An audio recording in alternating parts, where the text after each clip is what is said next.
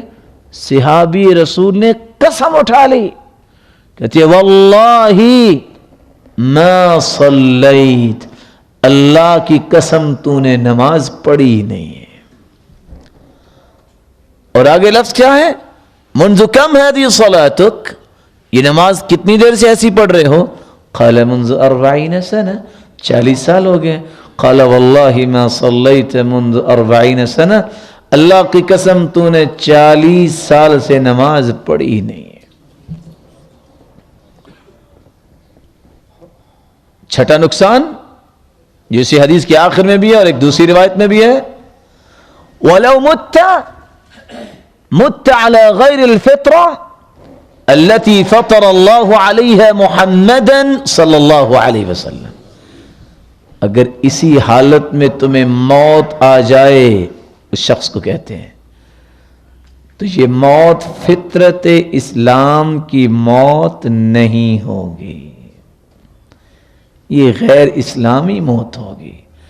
اور رسول اللہ صلی اللہ علیہ وسلم نے اس لیے فرمایا، ایسے شخص کی مثال تو ایسے ہے، مثل الجائع، جیسے بھوکا انسان ہو، یأکل التمر والتمرتین لا یغنیان عنہ شیئا. بھوکا انسان اس کو ایک کھجور دے دی جائے کافی ہوگی نا میرا خیال. انسان نے روزہ رکھا ہو، صبح ایک کھجور کھا لے، شام کو ایک، کو مہینہ تو گزار لے گا نا. بھوکا انسان جس طرح 1-2 کھجوروں سے سیر نہیں ہوتا، کفایت نہیں کرتی، ایسی نماز بھی اس کی بخشش کے لیے کفایت نہیں کرے گی. اللہ سے دعا کیجئے اللہ تعالی ہم سب کو خشوع کے ساتھ نماز پڑھنے کی توفیق عطا فرمائے. آخری گزارش، اسے کیا خیال ہے 24 گھنٹوں میں اگر 5 نمازوں کا دورانیہ جمع کیا جائے تو 5 نمازیں کتنی دیر میں پڑھی جا سکتی ہیں؟ اللہ آپ کو زندگی دے استقامت والی. 1 گھنٹہ مبالغہ کیا، 5 نمازیں کتنی دیر میں پڑھی جاتی ہیں؟ اللہ کرے مجھے اور آپ کو توفیق مل جائے، ہم کم از کم 1 گھنٹہ تو لگا ہی لیں اگر آپ نے کہہ ہی دیا ہے تو. 23 گھنٹے انسان اپنی نیکی کے زاویوں کو درست کرنے کے لیے خرچ کرتا ہے. جس رب نے پیدا کیا اس کے لیے 1 گھنٹہ بھی خالص ہو کے نہیں نکال سکتا. اس لیے اللہ تعالیٰ نے فرمایا حدیث قدسی یا ابن آدم تفرغ لعبادتی، آدم کے بیٹے میری عبادت کے لیے اپنے آپ کو فارغ کر لو. یہ جو وقت ہے نماز کا، عبادت کا، اس کو میرے لیے فارغ کر لے. میں کیا کروں گا؟ املأ یدیک مالا، املأ یدیک رزقا، واملأ قلبک غنا. تم پریشان نہ ہونا، میں تیرے دل کو غنا سے بھر دوں گا، تیرے ہاتھوں کو رزق سے بھر دوں گا. وَإِلَّا تَفْعَلْ، اگر تو نے یہ کام نہ کیا، املأ یدیک شغلا ولم اسد فقرک، تو پھر تیرے ہاتھوں میں کام ہی کام ہوں گے. صبح کو اور ڈیوٹی، شام کو اور ڈیوٹی، لیکن دل میں فقیری ڈیرے جما لے گی، تم روتے ہی نظر آؤ گے. کیا کریں جی، چینی بڑی مہنگی ہو گئی ہے. ارے اللہ کے بندے، چینی مہنگی ہو گئی ہے تو تمہارا خالق و مالک، تمہارا رب بھی، وہ کیا خیال ہے اس کے پاس بھی مال ختم ہو گیا، غریب ہو گیا؟ وہ کیسی بات ہے؟ یحسبون کل صیحۃ علیہم. قرآن مجید نے تو منافقوں کا یہ قصہ بیان کیا ہے کہ ہر چھوٹی بڑی بات کو اپنے اوپر مصیبت سمجھنا. بس جی اب تو سبزی بھی مہنگی ہوگی، تو پھر کیا ہوا؟ جس رب نے پیدا کیا ہے اس وقت تک تمہیں موت نہیں دے گا جب تک جو لکھوا کے آئے ہو وہ جب تک پورا کھا نہیں لوگے. لن تموت نفسا حتی تستکمل رزقہا. اللہ سبحانہ وتعالی ہمیں خشوع کے ساتھ اللہ کی بندگی کی توفیق عطا فرمائے. خشوع کیسے مل سکتا ہے؟ خشوع کے بڑے آسان طریقے ہیں. سب سے پہلا طریقہ، دل جو ہے اس میں خشوع ہوگا تو جسم پہ خشوع ہوگا. دل پتھر ہو چکے ہیں. اس کی نرمی کا طریقہ یہ ہے، ایک شخص نے آ کے شکایت کی کہ میرا دل بڑا سخت ہے. فرمائے اذا اردت تلین قلبک فاطعم المسکین وامسح رأس الیتیم. یتیم اور مسکین، مسکینوں کو کھانا کھلانا شروع کر دو، یتیموں کے سر پہ ہاتھ رکھو، تمہارا دل پتھر جیسا بھی ہے وہ اللہ تعالیٰ نرم کر دے. کثرت کلام سے پرہیز کر لو، اللہ تعالیٰ تمہارے دل کو نرم کر دیں گے. التضرع عند الاسحار، سحری کے وقت دعا کرنا. خلاء البطن، پیٹ کو خالی رکھنے کی عادت بناؤ، مناسب کھانا کھاؤ. مجالسۃ الصالحین، نیک لوگوں کا ساتھ اختیار کرو، خشوع پیدا ہوگا. احمد ابن حرب فرماتے ہیں عبدت اللہ 50 سنہ فما وجدت لذة العبادة حتى تركت 3 اشیاء. میں نے 50 سال عبادت کی، لیکن 50 سال عبادت کے باوجود عبادت میں لذت مجھے اس وقت تک نہیں آئی جب تک میں نے 3 چیزوں کو چھوڑ نہیں دیا. ترکت رضا الناس حتى قدرت ان اتکلم بالحق. میں نے لوگوں کو راضی کرنا چھوڑ دیا. کس کو راضی کرنا شروع کر دیا؟ اللہ تعالیٰ نے میری عبادت میں لذت پیدا کر دی اور میں پھر حق کی بولتا تھا. ترکت صحبت الفاسقین حتی وجدت صحبت الصالحین. میں نے فاسقوں کی صحبت کو چھوڑا، اللہ تعالیٰ نے اس کا نعم البدل مجھے کیسے دیا؟ صالحین کی صحبت عنایت کر دی. ترکت لذت الدنیا ووجدت حلاوت الآخرہ. میں نے دنیا کی رنگینیوں کی لذت کو پائے حقارت سے ٹھوکر مار دی تو آخرت کے ایک ایک پہلو میں اللہ تعالیٰ نے میرے لیے لذت کا سامان بنا دیا. اللہ سبحانہ و تعالی ہم سب کو خشوع اختیار کرنے کی راہیں بھی اختیار کرنے کی توفیق عطا فرمائے. لقمان حکیم نے کہا تھا بیٹے خشوع چاہیے تو 6 چیزیں اختیار کر لینا. کون سی 6 چیزیں؟ اعمل لدنیاک بقدر بقائک فیہا. دنیا کے لیے اتنی محنت کرنا جتنا تم نے دنیا میں رہنا ہے. کسی کو پتا ہے کتنا رہنا ہے؟ وَاعْمَلْ لِلْآخِرَةِ بِقَدْرِ بَقَائِكَ فِيهَا. اور آخرت میں جتنی لذتیں چاہتے ہو اتنا عمل کر لینا. اور آگے فرمایا وَلَا تَعْصِهِ, اللہ کی نافرمانی نہ کرنا. وَاعْمَلِ الْمَعْصِيَةَ فِي مَكَانٍ حَيْثُ لَا يَرَاكَ اللَّهُ, تیرا اگر جی چاہے گناہ کرنے کو چلو کر لینا, لیکن کرنا اس جگہ جہاں اللہ نہ دیکھتا ہو. کوئی ہے جگہ؟ وَاعْمَلِ الْمَعْصِيَةَ فِي مَكَانٍ فِي أَرْضٍ غَيْرَ أَرْضِهِ, چلو اللہ کی زمین پہ گناہ نہ کرنا, کسی اور زمین پہ جا کے گناہ کر لینا. کر سکتا ہے بندہ؟ وَاعْمَلِ الْمَعْصِيَةَ بِقَدْرِ مَا تُطِيقُهُ مِنَ الْعَذَابِ, بیٹا گناہ اتنے کرنا جتنی سزا سہنے کی طاقت تیرے اندر ہے. ان باتوں کو سوچنے والا اللہ کے قریب ہوتا ہے. میری اللہ سے دعا ہے اللہ مجھے اور آپ کو لذت والی عبادت نصیب فرمائے, خشوع والی نماز نصیب فرمائے.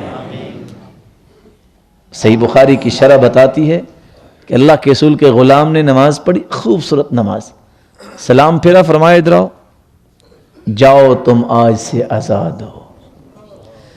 جو دنیا میں آزادی دلا سکتی ہے خوبصورت نماز, وہ قیامت کو جہنم سے بھی آزاد کروا دے گی.